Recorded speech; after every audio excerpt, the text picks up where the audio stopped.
Assalamualaikum, Anda menyaksikan Sapa Kalimantan Barat. Hari ini kita akan bercerita tentang Perpres nomor 24 tahun 2020. Ini bisa dibilang Perpres yang paling banyak dibicarakan pada tahun ini. Kenapa? Karena ini mengatur hajat hidup orang banyak. Kita akan cerita tentang Jaminan Kesehatan Nasional. Program ini sudah memasuki tahun ke-7 berjalan di Indonesia. Tidak bisa dipungkiri, jutaan masyarakat Indonesia sudah sangat terbantu oleh program ini. Tapi kemudian ada si Perpres yang isinya tentang penyesuaian tarif khususnya untuk pekerja penerima upah atau PBPU dan pekerja bukan penerima upah. Maaf, maksud saya bukan penerima upah atau yang biasanya kita sebut peserta mandiri. Untuk bergabung dalam diskusi ini, kami juga mengundang Anda yang ingin menyampaikan pertanyaan ataupun tanggapan Anda melalui laman Facebook Kompas TV Pontianak, tertera di layar kaca Anda. Siaran langsung berlangsung saat ini juga dan akan dijawab langsung oleh Kepala BPJS Kesehatan Cabang Pontianak, Pak Adiwan Kodar. Saya sapa. Halo Pak Adiwan. Halo, selamat pagi Mbak Dea. Selamat pagi Pak Adiwan. Apa kabarnya? Alhamdulillah sehat. Sehat-sehat juga teman-teman BPJS Pontianak? Alhamdulillah sehat. Nah, Perpres 24 tahun 2020. 64 ya? 64. Iya. Tidak salah kalau misalnya saya bilang ini adalah Perpres yang paling banyak dibicarakan pertengahan tahun ini. Betul. Kenapa Dari awal tahun ya? Dari awal tahun. Kenapa sampai akhirnya pemerintah mengeluarkan Perpres ini? Ya, baik. Terima kasih Mbak Dea. Kami sampaikan bahwa Peraturan Presiden nomor 64 tahun 2020 memang ini menjadi sesuatu hal yang banyak dibicarakan gitu saat ini gitu. Khususnya di awal tahun, bukan di awal tahun ya, karena memang baru diiniin di bulan-bulan ini gitu ya, baru mulai ke permukaan.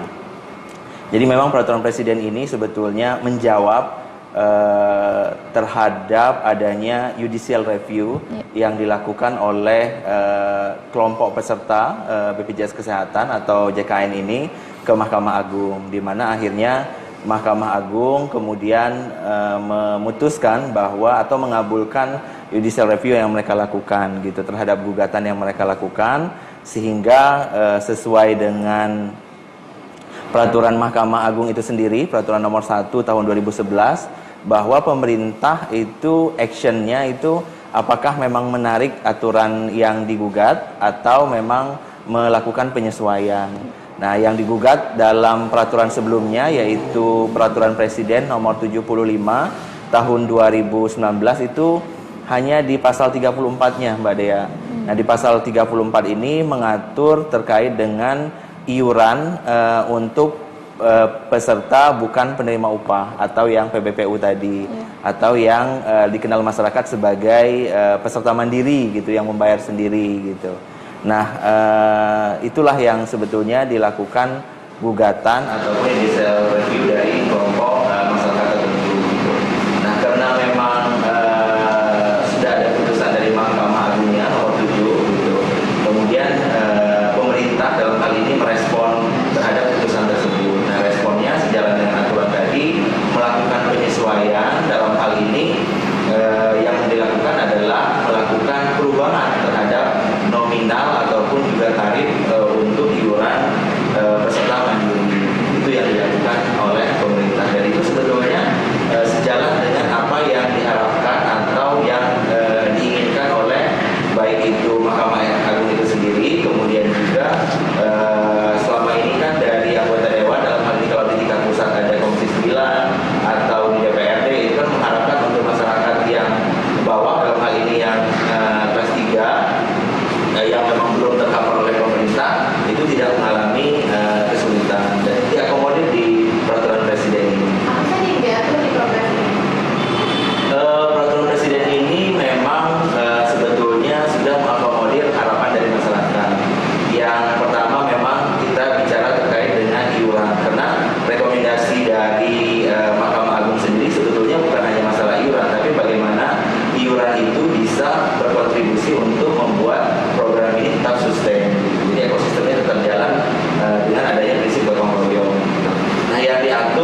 disesuaikan sesuai dengan harapan masyarakat bahwa masyarakat itu cukup membayar 25.500 karena ada subsidi dari pemerintah yang diberlakukan sejak Juli tahun ini sebesar 16.500 sehingga masyarakat yang kelas 3 mandiri itu tetap membayar 16.500. Tetapi untuk yang kelas 1 dan kelas 2 memang walaupun mengalami penurunan dari ketentuan sebelumnya di Perpres 75 tahun 2019, tetapi memang tidak terlalu banyak gitu mengalami perubahan karena yang sebelumnya kelas 1 itu 160.000 kemudian menjadi 150, yang kelas 2-nya dari 110 kemudian menjadi 100.000. Nah, itu sih sebetulnya yang berubah dalam peraturan ini. Tetapi ada juga sebetulnya hal-hal lain yang positif yang terdapat pada peraturan presiden ini kaitannya dengan COVID gitu, di mana adanya relaksasi terkait dengan pembayaran tunggakan untuk peserta mandiri. Mungkin nanti kita akan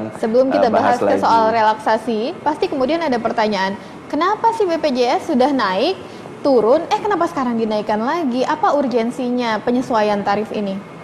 Ya, sebetulnya kalau kita lihat dari sisi aturan yang ada, kan sebelumnya sebelum Perpres 64 ini adalah Perpres 75. Nah, dari Perpres 75 ke 64 itu sebetulnya dia tidak mengalami fluktuatif kenaikan gitu, tapi sebetulnya malahan turun gitu dari yang sebelumnya.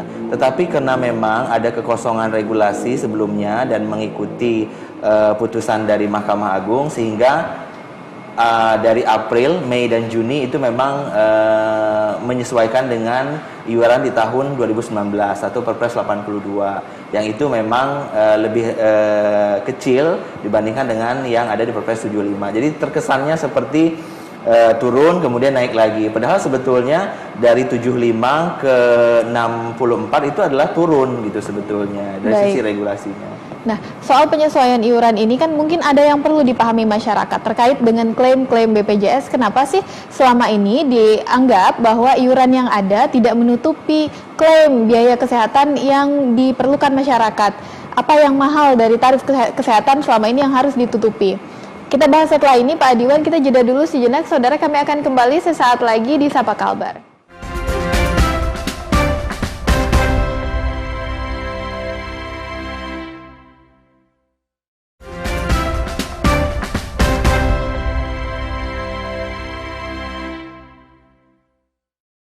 Anda masih menyaksikan Sapa Kalbar, saya masih bersama Kepala BPJS Kesehatan Cabang Pontianak, Pak Adiwan Kodar.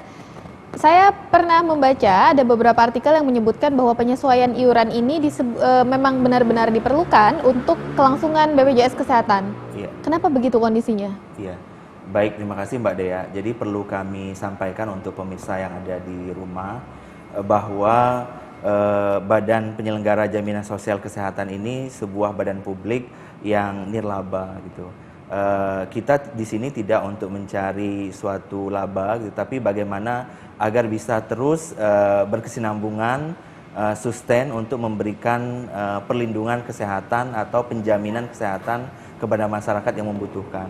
Nah, inilah yang menjadi titik ataupun juga poin yang harus kita lihat bersama gitu, karena perlu kami sampaikan bahwa dari tahun ke tahun untuk iuran yang diterapkan itu sebetulnya masih belum sesuai dengan hitungan atau nilai aktuaria yang sudah dihitung gitu. Sehingga sebagaimana yang kita tahu bahwa tahun kemarin saja gitu 2019 sebetulnya kita mencatat adanya mismatch atau tidak sesuai antara pengeluaran untuk biaya pelayanan kesehatan dengan pendapatan iuran yang kita terima itu ada sebesar 15,5 triliun gitu. Dan ini adalah sebuah angka yang fantastis gitu, dan untuk memberikan pelayanan kesehatan tentu kita harus memastikan pembayaran kepada fasilitas kesehatannya itu dilakukan secara rutin gitu. Dan inilah yang menjadi kekhawatiran pemerintah gitu. Pemerintah sebetulnya sudah melakukan langkah dengan cara berperan lebih banyak gitu. Selama ini kan menjadi pertanyaan apakah pemerintah tidak memberikan bantuan ataukah tidak turun tangan gitu. Kami sampaikan bahwa selama ini dari 2014 selalu pemerintah itu memberikan subsidi gitu secara langsung dari APBN, tetapi kan ternyata subsidi yang dilakukan pemerintah itu dari tahun ke tahun itu terus naik dan menjadi tidak terprediksi gitu. Tentu ini menjadi sesuatu yang tidak sehat dan berdasarkan rekomendasi dari auditor gitu bahwa memang harus dilakukan penyesuaian terhadap iuran karena memang jauh sekali dari nilai ekonomis atau aktuarianya gitu. Nah, inilah yang menjadi dasar kenapa memang harus dilakukan penyesuaian iuran. Dan tahun ini memang kita berharap bahwa pelayanan kesehatan itu akan menjadi lebih baik lagi dengan kita bisa melakukan pembayaran secara tepat waktu kepada fasilitas kesehatan. Karena bayangkan gitu banyak sekali masyarakat atau keluarga kita gitu atau masyarakat di sekitar kita gitu yang memanfaatkan setiap harinya gitu. Di mana untuk kasus-kasus kita bisa sebut mungkin kasus-kasus katastrofik contohnya seperti hemodialisa gitu. Hemodialisa ini harus rutin ya berobatnya ketika dia sudah HD gitu. 1 minggu itu bisa 2 sampai 3 kali. Untuk 1 kali HD kisarannya bervariasi lebih kurang 1 juta gitu. Tapi kalau 2 kali per minggu sebulan berarti kan 8 kali gitu. Berarti sekitar 8 jutaan gitu. Itu baru 1 orang gitu. Sementara kita secara nasional memiliki pasien-pasien katastrofik bukan hanya HD tetapi juga yang kanker, jantung, kemudian kasus-kasus kronis yang seperti DM dan hipertensi yang rutin juga banyak gitu. Sehingga memang untuk tetap membuat program ini berjalan dan memberikan perlindungan kepada masyarakat atau peserta, tentu ini harus dilakukan penyesuaian agar tetap bisa terus harus gitu. dinaikkan. Betul. Dan pemerintah itu sudah berperan. Kami informasikan sebetulnya secara nasional iuran yang dibayarkan oleh pemerintah itu ada sebanyak 132,6 juta atau sebesar 60% dari seluruh peserta BPJS Kesehatan atau program JKN secara nasional gitu. Artinya yang dibayarkan iurannya setiap bulan oleh pemerintah itu sudah 60% dari peserta yang ada gitu.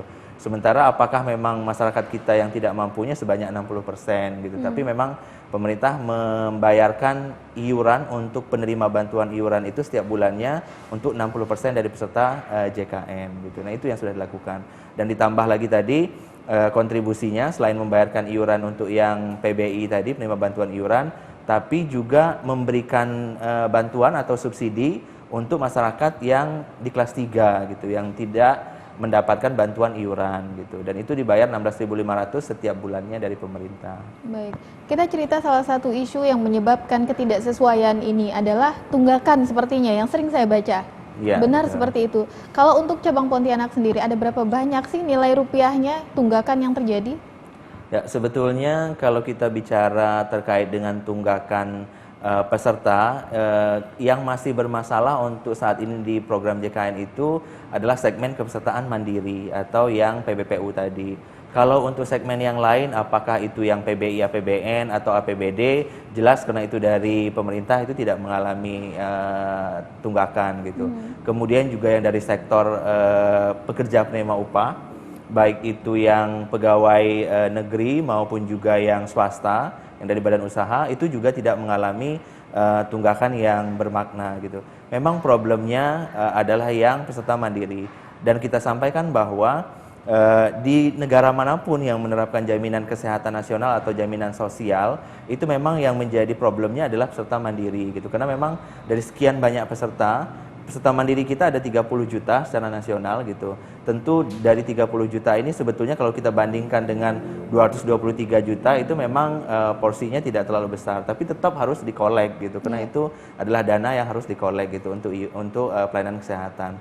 Nah, untuk di nasional ataupun untuk yang kita ada di Kalimantan Barat atau khususnya di kantor cabang Pontianak, persentase untuk kolektabilitas kita sudah mencapai di angka 63, 64, dan 65% gitu. Artinya itu sebetulnya kalau untuk segmen informal itu kategorinya sudah termasuk tinggi, relatif tinggi gitu. Karena kalau kita lihat di negara lain, bahkan ada yang hanya 40%, 30% gitu, jarang yang di atas 50% untuk yang mandirinya gitu, atau yang informal lah disebutnya gitu.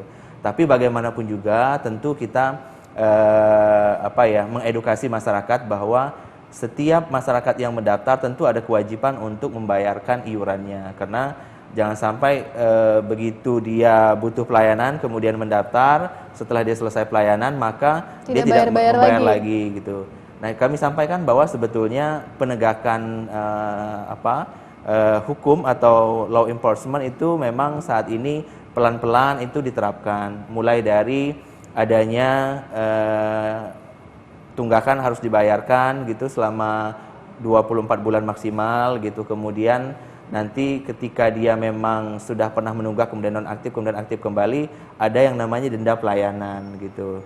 Nah, ini yang kita tidak harapkan gitu. Jangan sampai nanti begitu membutuhkan pelayanan kemudian harus membayar denda pelayanan gitu. Baik. Sehingga memang yang kita harapkan itu adalah rutin membayar setiap bulannya. Karena kalau rutin tidak akan terasa, tapi kalau ditumpuk selama 1 tahun gitu, itu akan terasa berat. Betul. Dan untuk Anda yang mungkin punya tunggakan iuran BPJS, ini ada kabar gembira, benar ya Pak Diwan ya? Yeah. Seiring dengan Perpres nomor 64 tahun 2020 ini. Kita bahas setelah jeda berikut ini.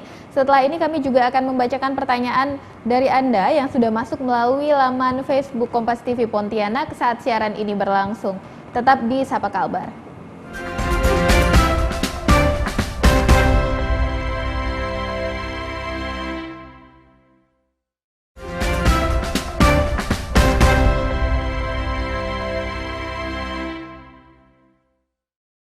Saudara, Anda masih menyaksikan Sapa Kalimantan Barat. Saya masih bersama Kepala Cabang BPJS Kesehatan Pontianak, Pak Adiwan Kodar. Seperti yang sudah dijanjikan di segmen sebelumnya, kita akan membahas pertanyaan dari Facebook. Ini kebetulan nyambung juga pertanyaannya dengan yang akan kita bahas salah satu poin di Perpres itu. Nah, ini pertanyaan dari Utehmu. BPJS naik saat kondisi rakyat banyak di PHK hadapi corona. Pemerintah juga suruh mekap di rumah aja. Tapi Presiden tiba-tiba mengumumkan kenaikan tarif katanya. Di mana empati pemerintah pada rakyatnya? Nah, ada poin di Perpresnya yang mengatur keringanan ya di masa pandemi. Benar begitu Pak Diwan? Iya, betul Mbak Dea. Jadi sebetulnya kan perlu kami sampaikan secara menyeluruh dan komprehensif. Jadi sebetulnya peraturan Presiden nomor 64 ini bukan hanya mengatur terkait dengan iuran gitu. Dan iuran pun yang diatur sebetulnya kalau kita lihat dari regulasi sebelumnya atau peraturan presiden sebelumnya, sebetulnya dengan adanya Perpres 64 ini mengatur untuk yang kelas 3 itu justru mengalami penyesuaian atau istilahnya turun lah kalau dirasakan masyarakat. Karena sebelumnya sebetulnya kan 42.000 gitu. Tapi kemudian kena ada kekosongan regulasi gitu dan ada mengakomodir putusan Mahkamah Agung untuk sementara yang tadi kembali ke 25.500 gitu. Dari April sampai dengan Juni gitu. Nah, di Juli sebetulnya itu yang kelas 3-nya itu tetap tadi gitu. Kemudian yang kelas 1 dan kelas 2-nya memang turun sedikit. Jadi sebetulnya kalau kita lihat dari Perpres yang sebelumnya dengan Perpres yang terbaru ini sebetulnya mengalami penurunan gitu. Nah, itu yang sebetulnya terjadi.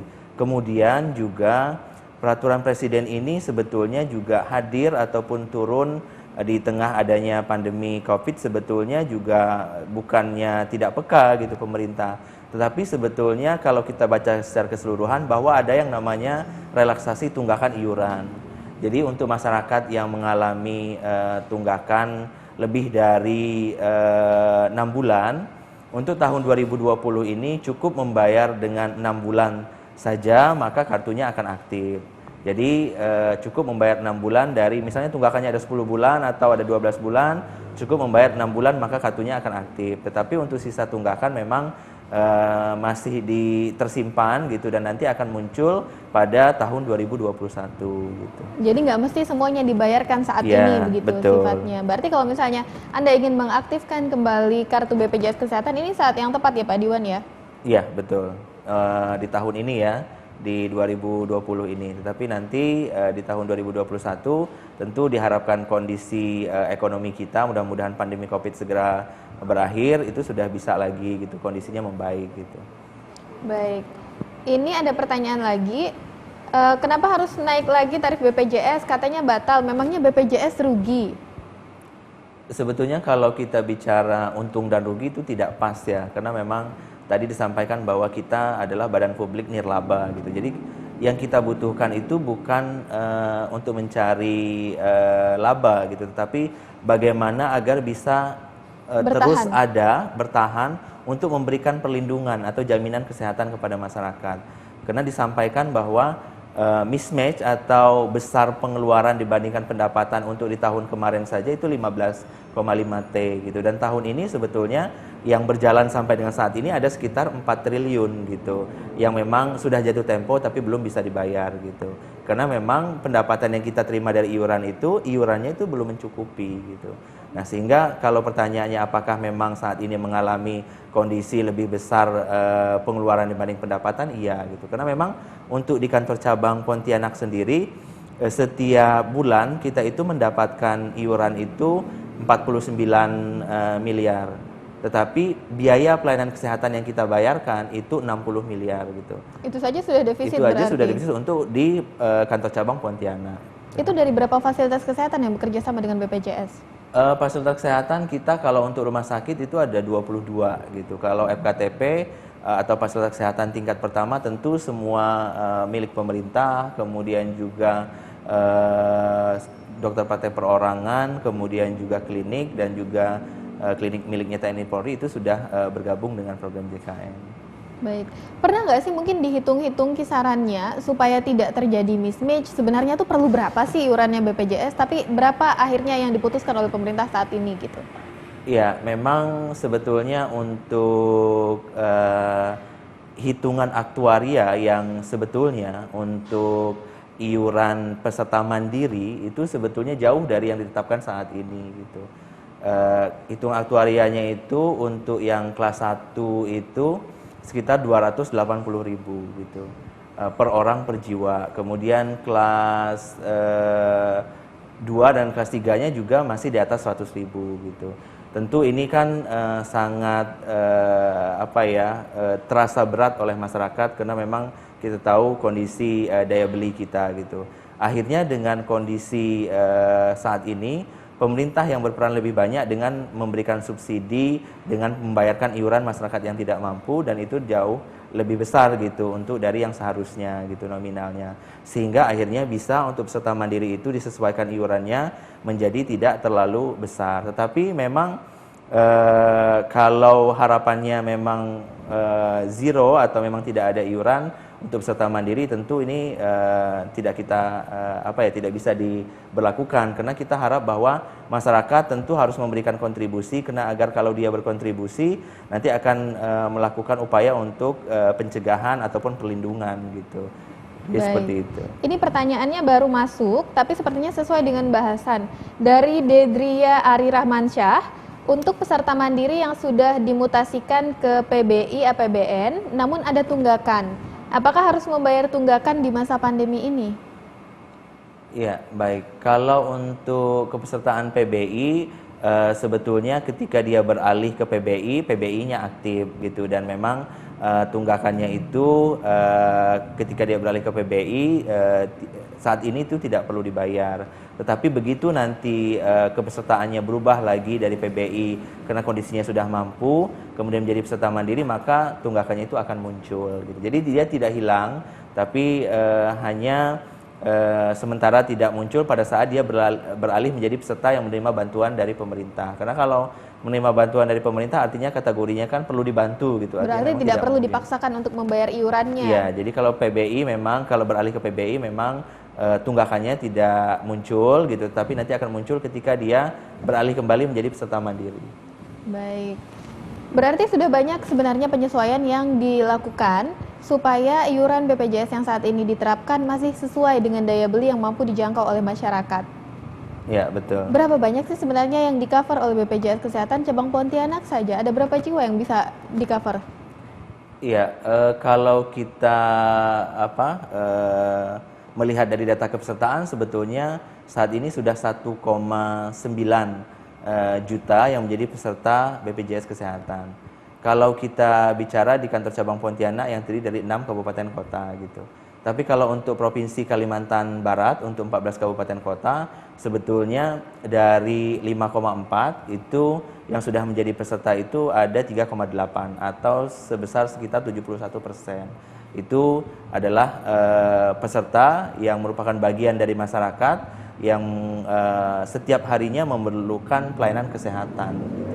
Dan memang kita tahu bahwa layanan kesehatan itu sesuatu hal yang tidak bisa ditunda gitu, karena memang untuk kasus-kasus emergensi, apalagi kasus-kasus pasien yang memang rutin seperti tadi kasus-kasus kronis, apalagi kasus-kasus katastrofik seperti jantung, kemudian hemofili, kemudian juga cuci darah dan lain sebagainya, itu tetap walaupun kondisi pandemi membutuhkan pelayanan kesehatan. Dan kami sampaikan bahwa pembayaran pelayanan kesehatan kepada fasilitas kesehatan ya tetap berjalan karena memang masyarakat tetap membutuhkan pelayanan kesehatan. Baik, Pak Adiwan, kita jeda dulu sejenak. Saudara, kami juga masih mengundang Anda yang ingin berpartisipasi di dalam dialog ini untuk bergabung di laman Facebook Kompas TV Pontianak saat siaran ini berlangsung untuk menyampaikan pertanyaan Anda, nanti langsung akan dijawab oleh Pak Adiwan. Kita akan jeda sejenak, kami akan kembali sesaat lagi. Tetap bersama kami.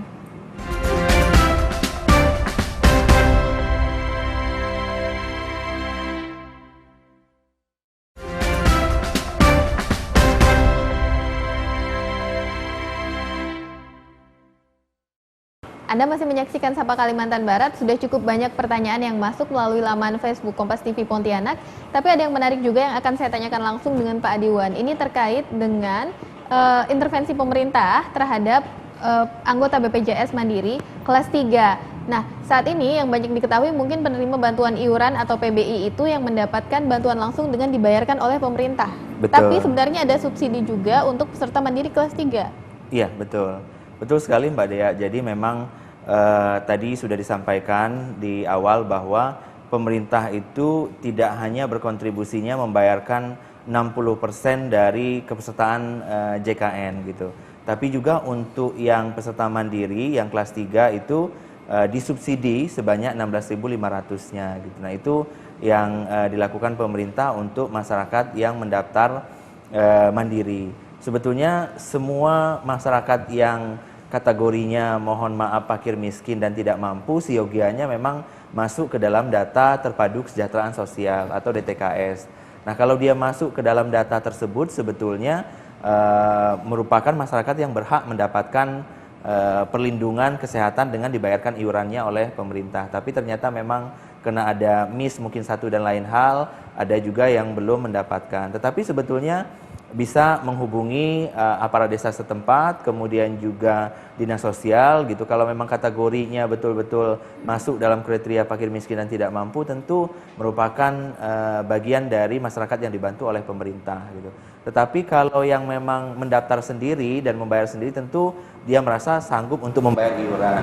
Nah, untuk yang kelas 3 ini pun masih dibantu tadi gitu, karena tahun ini masyarakat cukup membayar 25.500, itu sudah kartunya, dan nanti sisanya 16.500 setiap bulan akan dibayarkan oleh pemerintah. Seperti itu. Dan jumlah peserta yang kelas 3 mandiri ini sebetulnya banyak gitu. Karena dari 30 juta yang mandiri itu 20 juta lebih itu adalah peserta kelas 3 gitu. Baru sisanya yang kelas 1 dan kelas 2 gitu. Tahun ini berarti ada subsidi 16.500. Tahun 2020 apakah masih akan tetap ada subsidi? Ya, untuk 2020 tahun ini masih ada subsidi yang 16.500 tadi, tapi untuk tahun depan 2021 itu masih tetap subsidinya ada sebesar 7.000 gitu. Jadi memang tahun depan ada sedikit mengalami penyesuaian, tentu penyesuaian dilakukan karena memang dibutuhkan oleh program JKN ini agar tetap sustain atau bertahan. Baik. Nah, kita kembali lagi ke pertanyaan yang sudah masuk. Ini ada dari Syuhada, Bapak mertua saya tidak dapat bantuan KIS PBI APBN, tetapi mau didaftarkan secara mandiri, tidak bisa. Saat dicek NIK mertua saya dipakai oleh penerima bantuan PBI dengan nama yang sama. Jika pemilik NIK orang tua saya itu sudah dipakai, bagaimana caranya mendaftarkan secara mandiri katanya? Iya, baik. Jadi memang untuk diketahui oleh masyarakat bahwa kita memang terus melakukan pembenahan bukan hanya di BPJS Kesehatan tapi di pemerintah secara keseluruhan gitu. Kita semuanya, setiap sektor dari pemerintahan itu saat ini lagi membenahi dengan menggunakan single identity, yaitu menggunakan NIK. Jadi memang semua jenis layanan, semua jenis akses yang didapatkan masyarakat itu tentu nanti yang akan digunakan adalah NIK gitu. Nah, NIK ini memang karena kita tahu bahwa terus dilakukan perbaikan, maka memang tidak menutup kemungkinan adanya apa ya, yang lama belum diupdate ternyata saat ini sudah digunakan orang lain yang sudah mengupdate gitu. Sehingga kalau ada kejadian yang seperti itu tentu yang harus dihubungi atau melakukan konfirmasi kepada Dukcapil setempat gitu. Kemudian kalau sudah mendapatkan informasi nanti akan dicek NIK-nya yang mana gitu, yang betulnya, yang benernya gitu, yang punya bapak yang tadi bertanya, dari anak yang bertanya tadi, atau memang punya orang lain yang tadi sudah menggunakan. Nanti kalau memang ternyata punya orang lain yang sudah menggunakan tadi, maka akan dibentuk atau dibuat NIK yang baru gitu. Kalau sudah ada, baru nanti bisa ke BPJS Kesehatan untuk mendaftar sebagai peserta mandiri. Baik. Berikutnya dari Kansa, saya dan keluarga sudah lebih 5 tahun jadi anggota BPJS. Memang berguna sekali, awalnya repot harus rujukan dan sebagainya, sekarang sudah terbiasa katanya. Dari Jamilah, bagaimana jika ruang standar JKN di rumah sakit penuh, bagaimana nasib pasien katanya? Iya, baik. Jadi kalau untuk ruangan rawat inap peserta JKN, itu kan kita mengenal ada kelas 1, kelas 2, dan kelas 3 untuk ruang perawatan. Tentu yang berbeda adalah manfaat non medisnya atau hanya akomodasinya aja, dalam hal ini ruangan kamar perawatannya. Tapi kalau manfaat medis sebetulnya sama gitu, karena untuk obat ataupun juga untuk alat-alat yang digunakan sesuai dengan penyakitnya ya pasti baik di kelas 1, kelas 2 atau kelas 3 ya sama gitu. Yang berbeda hanya kenyamanannya, karena dalam satu kamar berapa orangnya, itu yang membedakan manfaat non medisnya gitu.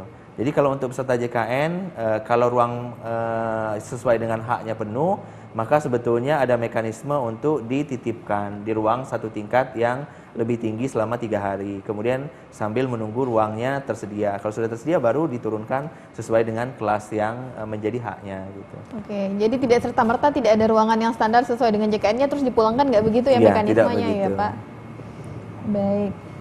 Ini dari Syarmila Alivia. Tarif BPJS Kesehatan udah naik, masyarakat mau tak mau harus nurut, tapi tolong perbaikan pelayanan juga ya Pak. Iya, betul. Terima kasih sebetulnya atas inputan dan juga informasi yang disampaikan, masukan gitu. Kami sampaikan bahwa tahun 2020 ini sebetulnya memang fokus kita adalah perbaikan kualitas layanan. Tentu ini tidak bisa sendiri karena kami kan menggandeng mitra gitu. Karena untuk memberikan pelayanan kesehatan itu tentu ada mitra kita, fasilitas kesehatan baik yang tingkat primer maupun tingkat lanjutan yang rumah sakit. Tentu tadi gitu bahwa kenapa penyesuaian iuran perlu dilakukan, karena mitra kita ini dalam memberikan pelayanan tentu membutuhkan biaya operasional gitu. Nah, untuk menopang biaya operasional dari mitra kita tentu kita harus rutin membayarnya gitu. Nah, pembayaran kita itu sumber satu-satunya itu hanya dari iuran gitu. Jadi memang betapa krusial dan pentingnya gitu untuk iuran ini dilakukan penyesuaian. Tidak lain tidak bukan tujuannya adalah kembali lagi ke masyarakat untuk mendapatkan pelayanan yang terbaik gitu. Dan dari sisi pelayanan kami sampaikan bahwa kita mencoba gitu untuk mengakomodir harapan dari masyarakat, khususnya untuk masyarakat yang mungkin sudah mengenal dengan era digital gitu.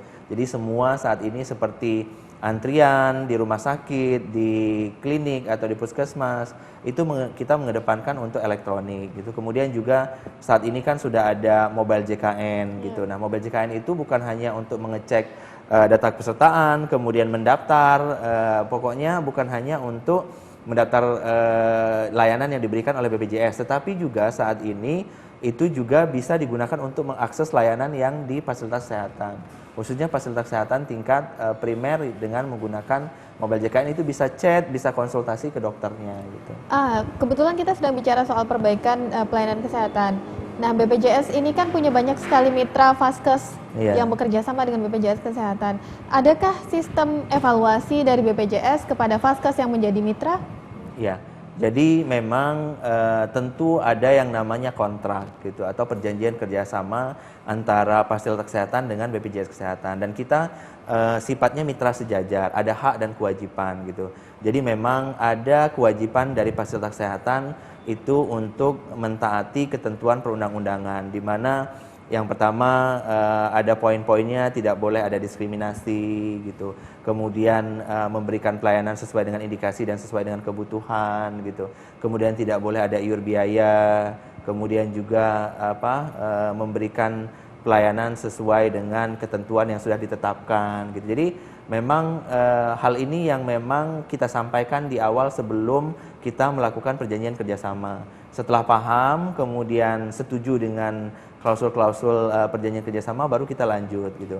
Dan dalam perjalanannya juga kita melakukan monitoring dan evaluasi gitu. Tentu kita ada namanya pertemuan utilisasi review, kemudian pertemuan koordinasi, dan juga sebelum melanjutkan perjanjian kerjasama di periode berikutnya, tentu ini ada review terkait dengan bagaimana pelayanan yang diberikan gitu. Kalau memang ternyata dari sisi keluhan banyak gitu, kemudian sudah pernah kita keluarkan surat peringatan, tentu ini menjadi perhatian untuk melanjutkan kerjasama di periode berikutnya. Dan kita sebetulnya memiliki standar yang disebut dengan standar credentialing gitu. Jadi fasilitas kesehatan yang bekerja sama tentu ada item-item yang harus dipenuhi terkait dengan SDM, sarana prasarana dan lain sebagainya untuk bisa bekerja sama. Itu tujuan kita adalah memastikan agar masyarakat mendapatkan pelayanan yang terbaik gitu dari fasilitas kesehatan. Baik, kita masih punya satu segmen terakhir di dalam program ini hari ini.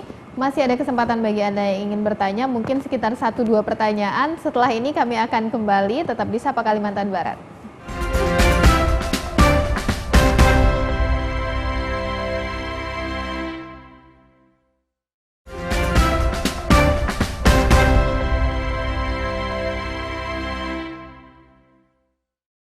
Anda masih menyaksikan Sapa Kalimantan Barat. Ini adalah segmen terakhir. Ada beberapa pertanyaan yang masuk di laman Facebook Kompas TV Pontianak. Saya pilih beberapa saja. Ini segmen terakhir supaya nanti cukup untuk Pak Adiwan memberikan pesan-pesannya. Ya, baik. Ini menarik nih. Dari Syarifah Ria Rizkia, syukur alhamdulillah kalau sehat terus. Iuran yang dibayarkan untuk nolong saudara-saudara yang sakit kan bagus kalau gotong royong katanya. Terus ada dari Yeni Elisartika. Ini saya suka nih. Minta sehat, minta cukup jak lah. Hitung-hitung sedekah nolong saudara yang sakit, ndak ke? Bapak ngerti, Pak? Mengerti. Ini menarik, berarti kan semangat kegotong royongan itu sudah ada sebenarnya di masyarakat ya. Dan penyesuaian iurannya juga gimana? Apakah setelah penyesuaian iuran banyak yang turun kelas? Iya. Sebetulnya kalau untuk turun kelas, kalau berdasarkan data yang kita kumpulkan untuk di kantor cabang Pontianak, sebetulnya dari bulan Mei sampai dengan saat ini jumlah yang turun ke kelas itu hanya sekitar 50-an gitu. 50-an saja? 50 orang gitu. Jadi memang kadang memang riaknya yang besar gitu, tapi ternyata sebetulnya masyarakat juga memahami dan mengerti kondisinya gitu. Karena memang penyesuaian iuran ini dilakukan untuk bisa terus memberikan pelayanan kesehatan kepada masyarakat gitu, seperti itu. Baik. Saya tahu pasti banyak sekali pesan yang ingin disampaikan kepada masyarakat. Silakan Pak Adiwan, apa saja yang ingin diberitahukan dan informasikan lebih lanjut? Iya, mungkin mengulas kembali beberapa poin yang tadi sudah kita diskusikan gitu, bahwa kami berharap bahwa masyarakat yang memang memiliki kemampuan dalam membayar iuran, kami harap agar melakukan kontribusi dengan membayar iuran, dengan mendaftar menjadi peserta. Karena memang kita tidak pernah tahu resiko untuk sakit itu kapan akan terjadi. Dan kami sampaikan bahwa untuk menjadi peserta sebetulnya diwajibkan oleh pemerintah gitu. Karena jangan sampai ketika mereka membutuhkan pelayanan kesehatan itu harus sampai menjual aset ataupun juga barang-barang yang dimiliki. Tentu ini kita tidak harapkan gitu. Sehingga lebih baik dengan menyiapkan terlebih dahulu perlindungan dengan mendaftar menjadi peserta. Nah, itu yang sebetulnya kita harapkan kepada masyarakat agar dilakukan oleh masyarakat saat ini gitu. Dan kemudian kami sampaikan kalau memang kondisinya tidak mampu, tentu ini adalah kewajiban dari pemerintah untuk memberikan bantuan iuran gitu yang melalui penerima bantuan iuran tadi. Nah, penerima bantuan iuran ini kalau memang merasa bahwa masuk kategori tidak mampu atau memang fakir miskin tadi, harus kalau belum terdata itu mengkonfirmasi kepada aparat desa setempat, kemudian juga sampai penelusuran kepada dinas sosial gitu. Karena datanya sebetulnya bersumber dari daerah ataupun juga dari desa masing-masing gitu. Tapi ya kembali lagi, kalau memang memiliki kemampuan, kami harapkan agar berkontribusi untuk membayar dengan mendaftar gitu. Karena seperti yang tadi sudah disampaikan beberapa yang menyaksikan acara ini juga, kita sebetulnya dengan mendaftar menjadi peserta itu ikut memberikan bantuan kepada masyarakat yang menggunakan.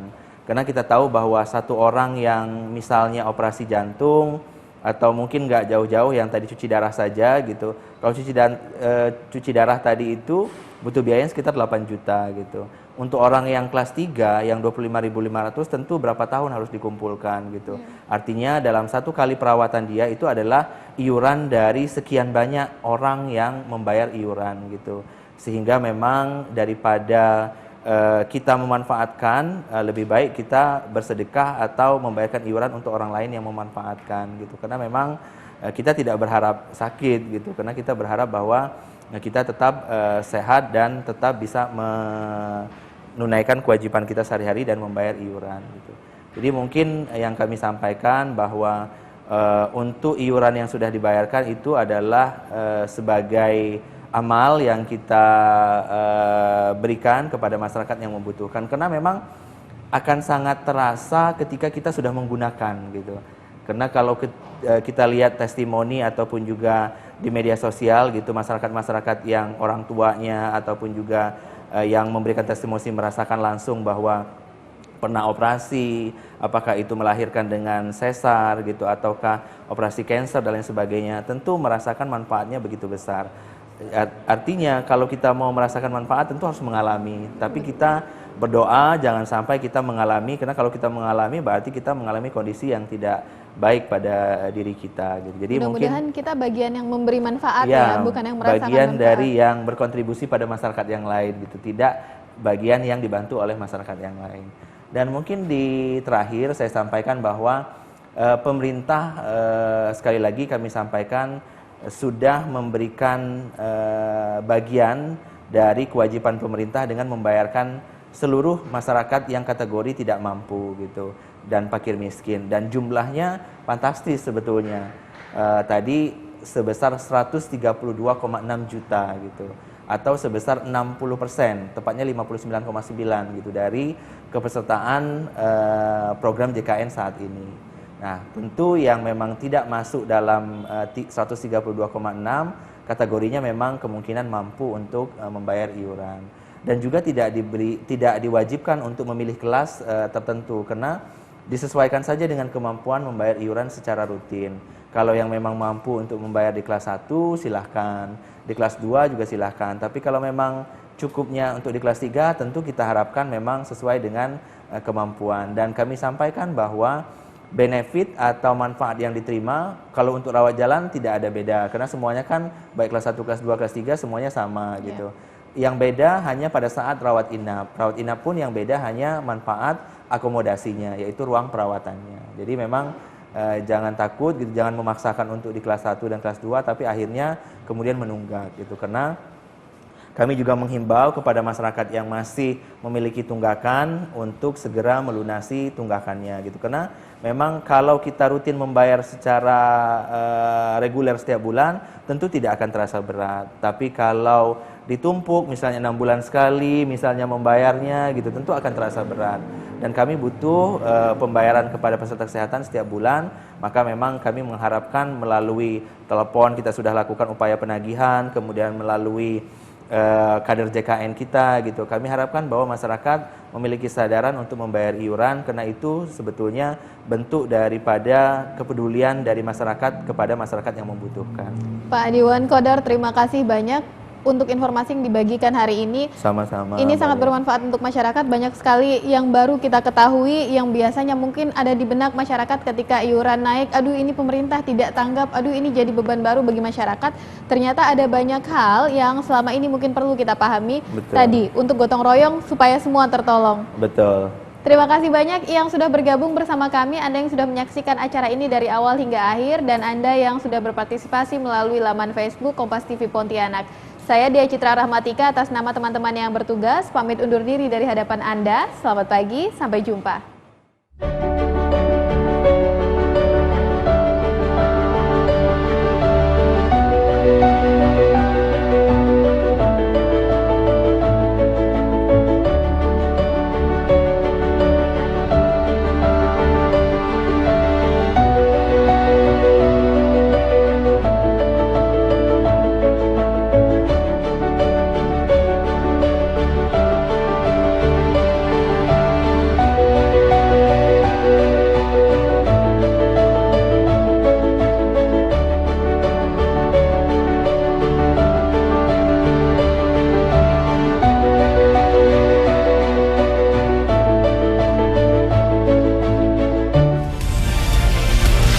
Kompas TV, independen, terpercaya.